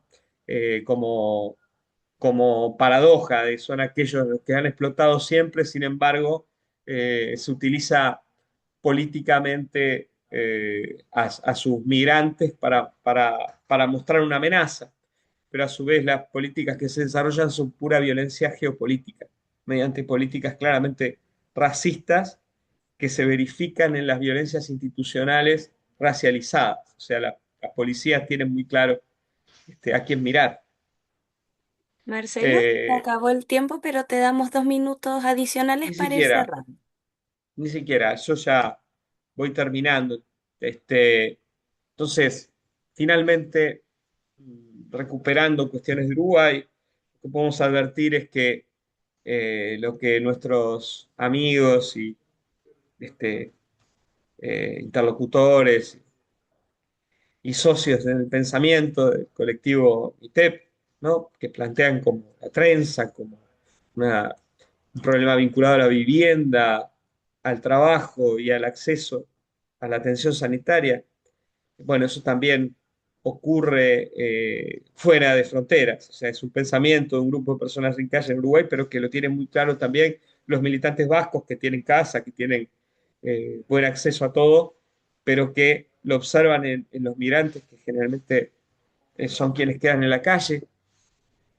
Y se ve un problema adicional que tiene que ver con la reglamentación para tener el acceso al trabajo y las violencias caucásicas, las violencias racistas de las policías europeas en relación a las personas que quedan en calle, que son muy mayoritariamente de origen migrante.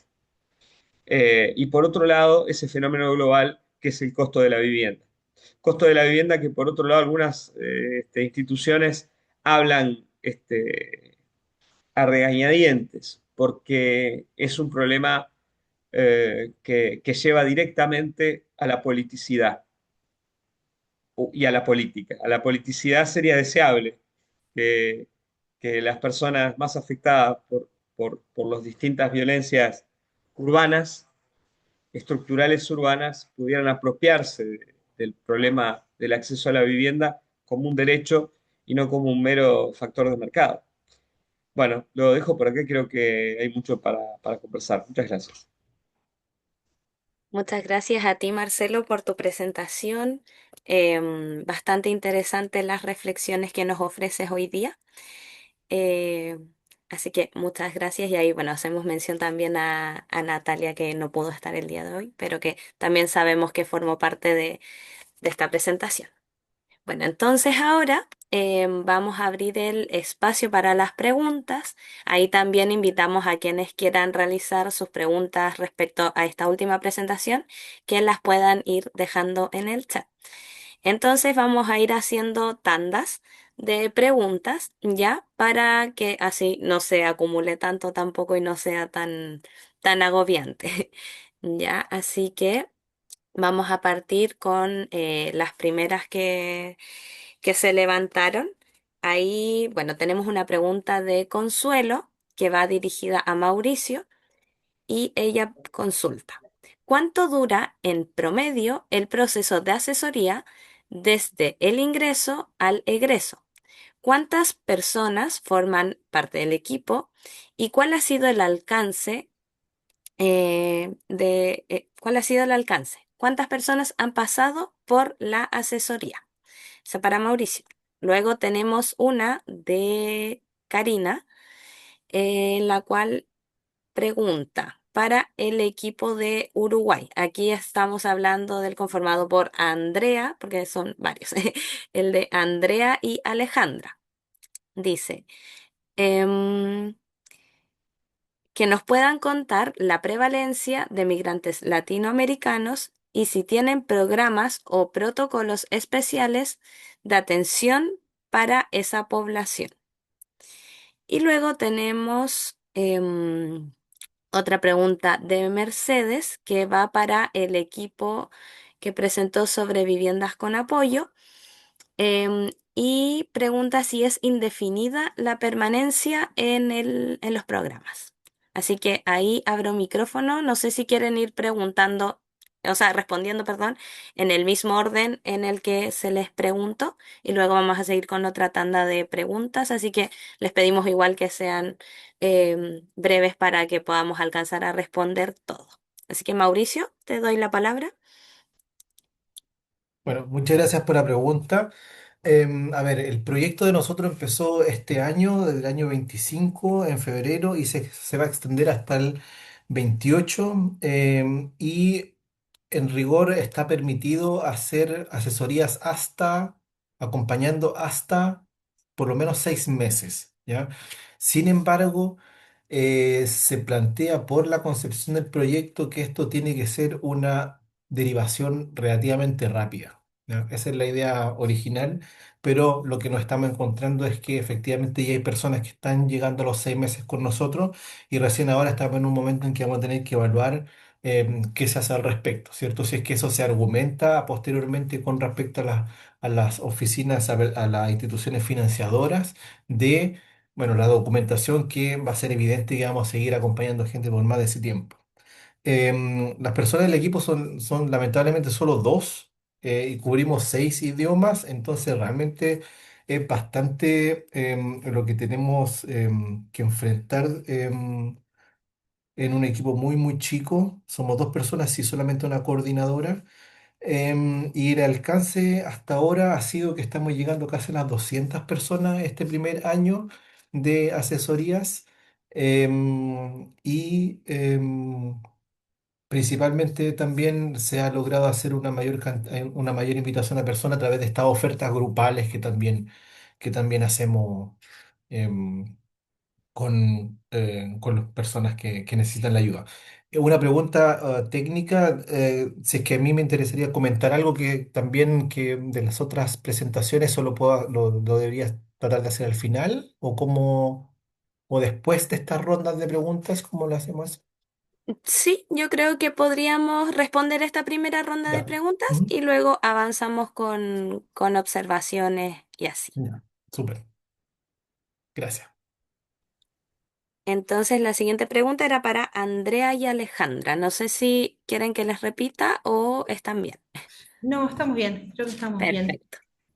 Bueno, en respuesta a la pregunta que nos hicieron, nosotros cuando presentamos la Dirección Nacional de Protección Social del Ministerio, mencionamos solamente tres divisiones que trabajan específicamente con personas sin hogar, pero también la dirección tiene, justamente en este último tiempo, generó un departamento de migrantes por esta cuestión de que en realidad cada vez más son los migrantes que se acercan a este tipo de dispositivos, y además está todo en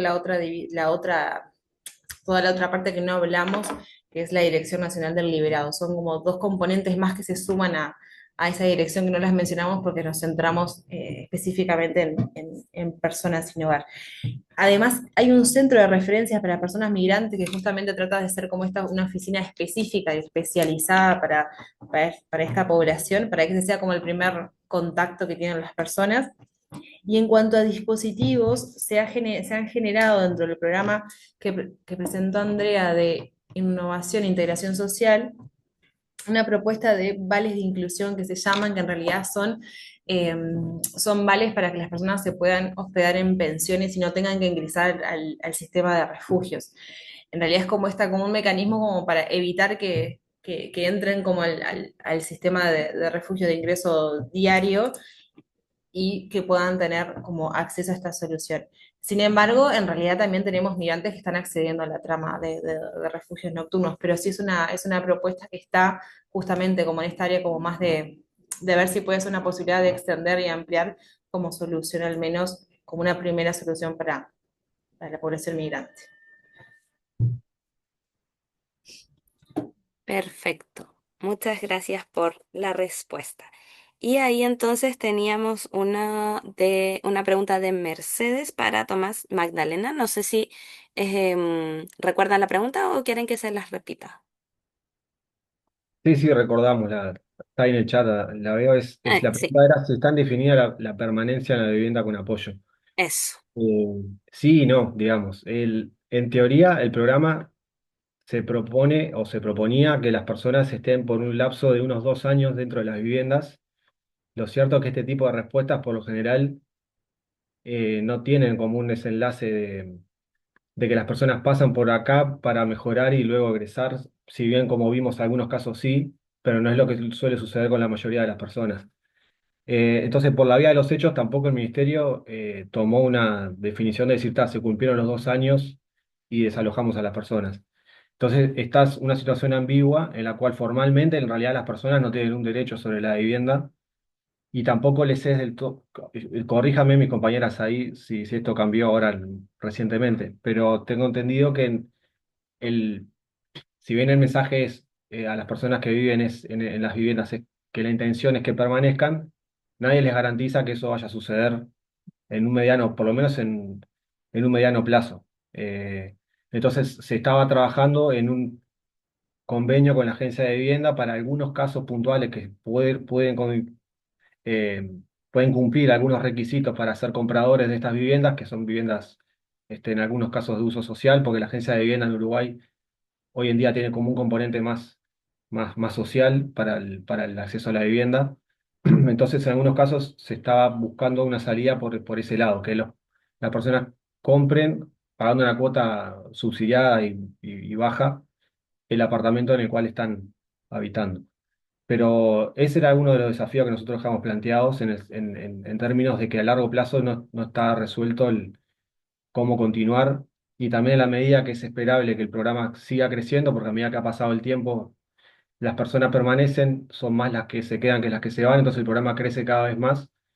También por un tema de diseño, sería deseable como definir qué rol también tiene el MIDES, porque el MIDES no es el rector del tema de vivienda en Uruguay. Entonces, por eso también mencionábamos la potencialidad que tiene conveniar entre esos dos organismos y que el Ministerio de Vivienda tenga un rol también central para dar respuesta a este tipo de situaciones que hasta el día de hoy, por un tema de distribución del trabajo de los organismos públicos, es el MIES el rector de los temas del sinogarismo, pero que Vivienda también empieza a tener una pata más conceptual y de diseño ya también de sus políticas en este tipo de temas. Entonces, bueno, capaz que me fui un poco de tema con la respuesta, pero bueno, ese sería el panorama.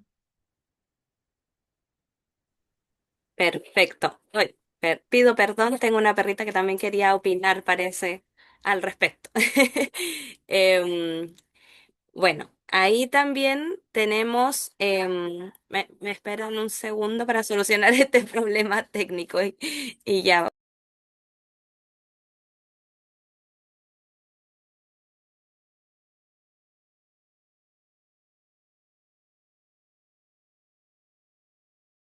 Ya, perfecto. Me pido disculpas por ese inconveniente.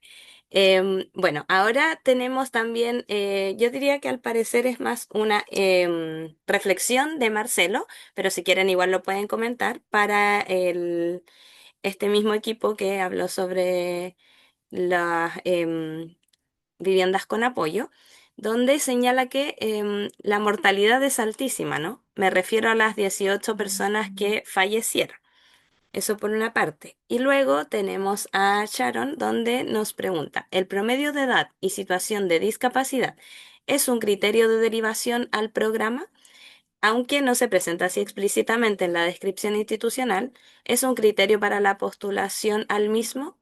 Y ahí sí es que pueden profundizar un poco. Después pregunta, en el caso de las viviendas dispersas, ¿de dónde proviene el inmueble? Y ahí también había una pregunta de Karina, pero que creo que Tomás le respondió ahí con un enlace donde podía indagar más respecto a algunas cifras. Así que eso, y ahí invito también a Mauricio que quería realizar unas consultas, me parece también.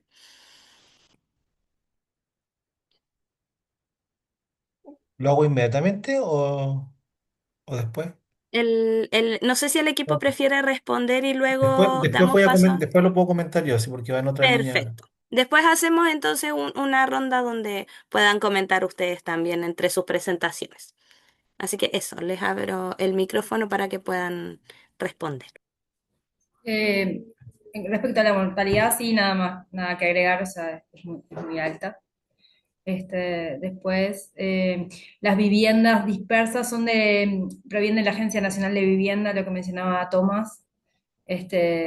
Son convenios que tiene el ministerio, o sea, con viviendas que están vacías y se utilizan para el programa. La otra no me acuerdo cuál era, no sé si Tomás.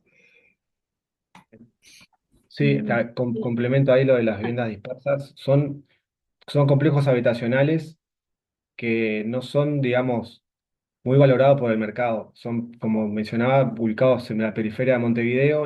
Para la agencia de vivienda también termina siendo una forma de darle uso a estas viviendas porque no tienen, digamos, mucho, mucho interés más allá de personas que son del barrio o que tienen, digamos, ingresos muy bajos, porque son complejos que las cuotas no son altas y en algunos casos son teníamos un caso, no entramos en mucho detalle, pero por ejemplo, por la situación del barrio, mandaban solamente a varones. Se definió por parte del programa no enviar mujeres por un tema de peligrosidad de la zona. Digo también si bien nosotros decimos en un momento el modelo de vivienda dispersas dentro del programa es lo más deseable porque las personas tienen mayor autonomía, está toda esa faceta también que las propias personas cuando fueron consultadas nos decían estas cuestiones de los barrios, también es un tema importante a considerar. Y luego la otra pregunta era sobre promedio de edad, situación de discapacidad esa, ¿no? Criterios de derivación del programa. Bien, la forma de ingreso al programa, como les decíamos, es a través, son personas que ya están dentro del sistema de atención del MIDES, se postulan, la postulación es libre, de todas las personas que están en los centros pueden postularse completando un formulario, todos los meses se, se hace una descarga de las postulaciones y se generan unos listados ordenados en función de algunos criterios de selección, que básicamente son que la persona no tenga problemas severos de autonomía, es decir, que pueda trasladarse sola, que pueda cumplir con algunos requerimientos básicos para la gestión de la vida cotidiana. Luego que no tenga consumo de pasta base, que no sé cómo se le dice en otros países, Paco creo que se le dice en algunos lugares, bueno, que no tenga consumo de pasta base en los últimos 2 años, porque hubo una experiencia inicial en el programa de no tener ese requisito, pero se generaron algunos problemas con personas que tenían consumo de pasta base y se definió tener ese criterio de no dejar que ingresen personas con consumo. Y el otro es que tengan un ingreso mínimo de 5.000 pesos uruguayos, que en realidad es un ingreso muy bajo, son aproximadamente $100, un poco más.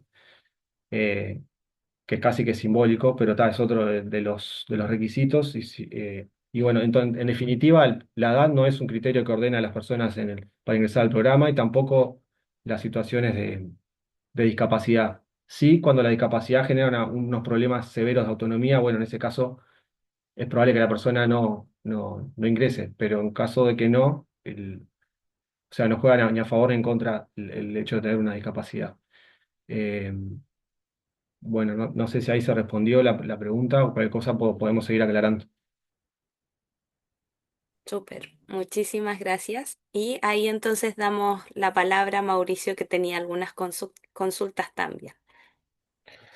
Muchas gracias. Sí, en realidad quería destacar en vista de lo que plantea Marcelo con respecto a principalmente al empadronamiento. Ese es un tema fundamental en Alemania. Es tan fundamental de que se da la situación actualmente de que hay una separación entre lo que es la oferta de vivienda y el empadronamiento. En el sentido de que el mercado de la vivienda está tan tensionado y hay tanta proliferación de arriendos cortos que a través de estos arriendos cortos no se permite acceder al empadronamiento.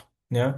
Son arrendos cortos sin derecho a empadronamiento. Por lo tanto, eso genera una gran cantidad de población recién llegada o población migrante que no puede, a través del empadronamiento, empezar cuestiones básicas como abrir una cuenta bancaria, encontrar trabajo, buscar trabajo. Entonces, realmente ahí se genera una especie de círculo vicioso, ¿cierto? En que no pueden encontrar empadronamiento, por eso tampoco pueden encontrar trabajo. Y en el otro sentido también.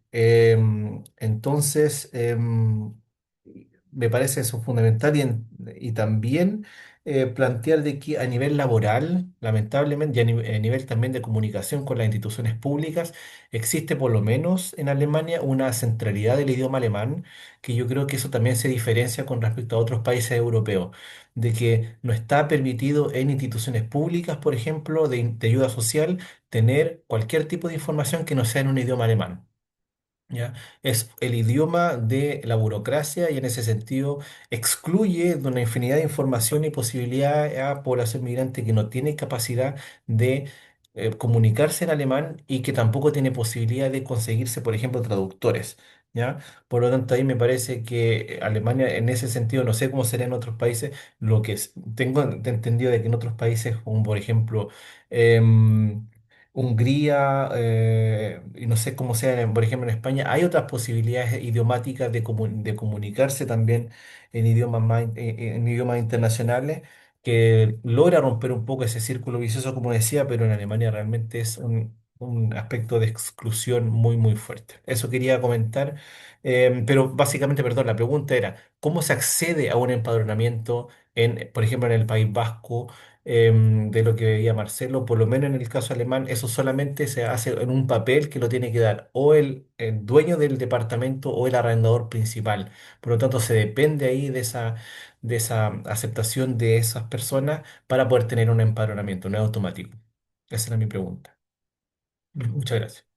Perfecto, muchas gracias. Marcelo, ¿estás por ahí? Sí, estoy por acá. Per- Bueno, ahora le respondo a Mauricio, pero antes quería decir, como cuestión general, que hay cosas que, que no debemos dejar de decir. O sea, en Uruguay no se mide la mortalidad de los pobres en relación a la de los ricos. Cuando uno cuenta toda la gente que se muere, que en un asentamiento irregular, me acuerdo cuando el MIDES hacía los informes microterritoriales, yo he tenido la suerte que he leído unos cuantos. La mujer más vieja tenía 79 años, el hombre más viejo tenía 68. ¿Se entiende lo que digo? Viven mucho menos los pobres. Lo mismo en relación a las políticas racistas, no ahorrar palabras. Es decir, los pobres no solo parecen más viejos, se mueren antes. Porque después sale, quienes sabemos estas cosas, nos podemos burlar de aquellos que quieren hacer políticas represivas hacia quienes viven en la calle, pero las personas que les apoyan no tienen ni idea que es que los pobres se mueren 10, 15, 20 años menos. No sé porque en Uruguay nadie lo mide. Y en relación a las personas que están en calle, ese dato que dejaron fuera me parece central para la comprensión de lo que es el fenómeno que tenemos entre manos. Que la alteridad principal de una persona que está en la calle es su cuerpo castigado de toda la vida. Por eso, entender las violencias en un continuo que acaba en la geopolítica, que la cuestión de la geopolítica tiene que ver con las lenguas también. Fíjense lo admirable de esos militantes vascos que toda la vida lucharon por el euskera y sin embargo les enseñan la lengua de quienes son sus opresores, el castellano, porque es buena para las personas migrantes saber castellano. ¿Se entiende? Este, el pragmatismo y la idea humanista de la nacionalidad que tienen. Entonces, quiero decir que para el empadronamiento, y me resulta emocionante porque recuerdo un lugar que estuvimos con Natalia, que Natalia podría abundar un poquito más, de las estrategias para conseguir el empadronamiento. Porque las políticas nacionales coliden con las de la comunidad autónoma, que vendrían a ser los estados federados en Alemania, y las del ayuntamiento. Entonces, una serie de articulaciones políticas entre partidos nacionalistas, a veces bastante a la derecha, con partidos de izquierda y partidos nacionalistas de izquierda, para lograr consenso sobre cómo proteger a personas que vienen muy castigadas. Y ahí son estrategias del más diverso tipo, que a veces le cuestan multas y sanciones a estos militantes, porque están incumpliendo las normas. Entonces están expidiendo certificados de trabajo, están expidiendo certificados de vivienda, están haciéndose cargo de emprendimientos como tener restaurantes o tener tabernas, y ahí van construyendo poder local para lograr los empadronamientos, que a su vez coliden con políticas nacionales que, de acuerdo a la configuración política, la correlación de fuerzas políticas que haya en ese momento, serán más restrictivas o menos restrictivas, pero que tienen que ver con luchas que son de carácter político. Quería decir esto, no sé, Natalia, si querés contar un poco más cómo se produce el empadronamiento, que nos lo contó con mucho detalle un militante vasco.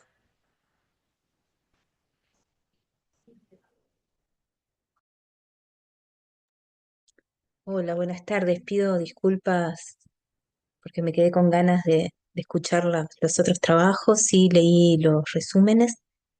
En el caso del País Vasco, tuvimos el privilegio con Marcelo, como él desarrolló, de estar en diversos ámbitos donde el empadronamiento se promueve con una misma práctica, pero desde posturas políticas muy, muy diferentes, ¿no?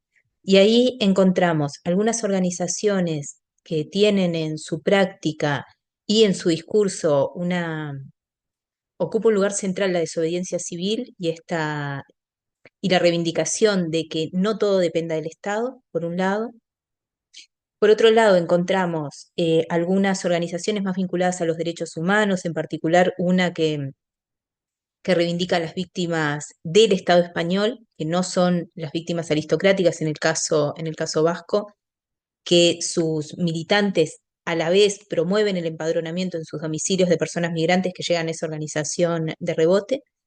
Después encontramos prácticas de alianza desde distintos organismos con apoyo internacional, con sectores de todo el espectro político nacionalista vasco, desde el más conservador a la derecha hasta los más progresistas, que facilitan prácticas de empadronamiento aparentemente no institucionalizadas, pero con procedimientos que en la práctica están instituidos para el acceso a esos modos de cobertura, que no necesariamente reivindican la ausencia o la necesidad de suplir al Estado en algunos ámbitos, sino todo lo contrario, que posicionan la responsabilidad del Estado como ámbito central.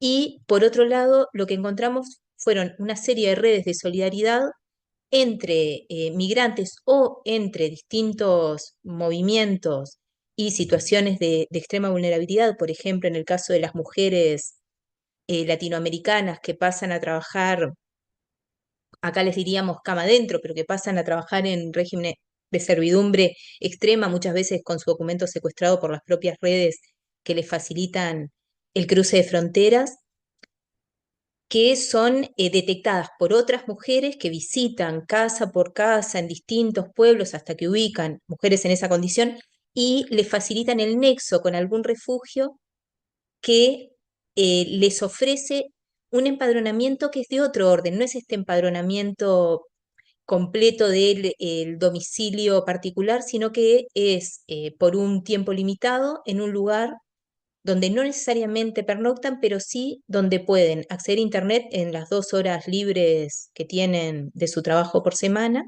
y a donde pueden acceder a un refugio o a una vivienda temporal en el caso de que fallezca la persona a la que están cuidando y la familia resuelva dejarlas sin ese amparo, ¿no?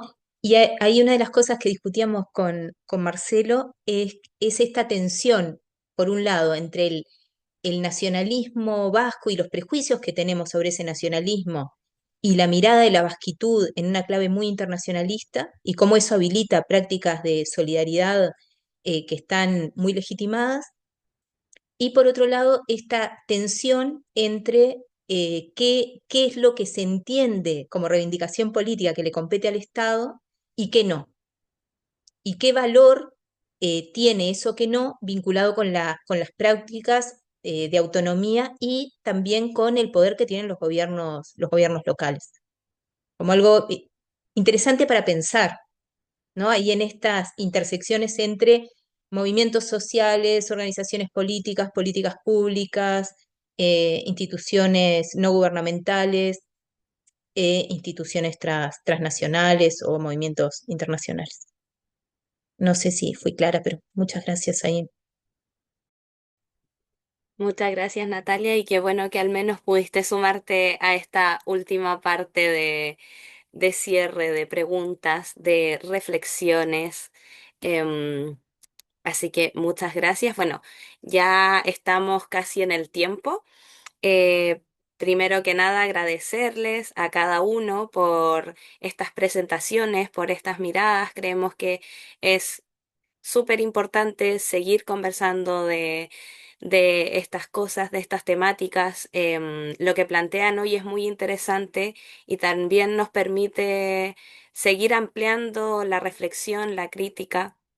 Y mirar también lo que está pasando en otros países aquí vecinos de la región. Así que para ir cerrando ya, primero que nada agradecerles cada una de sus exposiciones. También queremos agradecer a todos aquellos quienes estuvieron de oyentes en esta sala, quienes también compartieron sus preguntas, que nos permitieron ir nutriendo también la conversación e ir ampliando también las diversas reflexiones que fueron saliendo aquí, que son muy interesantes además y que también invitan a seguir repensando, a seguir criticando también muchas de las cosas que existentes y también a repensar en las políticas que hoy día sabemos que también muchas veces hay, como mencionaba Marcelo, me quedó una reflexión muy profunda de ahí, sobre todo cuando él menciona que efectivamente muchas veces las políticas no consideran que las personas pobres o en un alto estado de vulnerabilidad viven mucho menos que las personas ricas.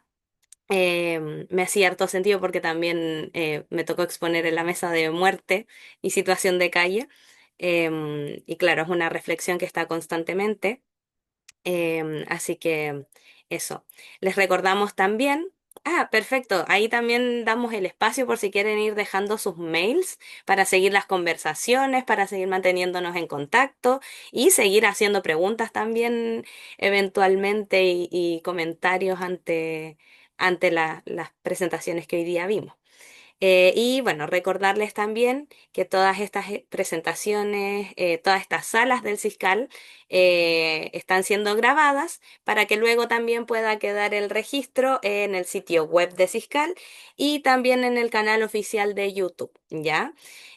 Así que eso, les dejamos también la invitación extendida para que puedan continuar participando en las siguientes mesas que se nos vienen. Recuerden que hoy día estamos en el segundo día, aún quedan algunas mesas más por mirar.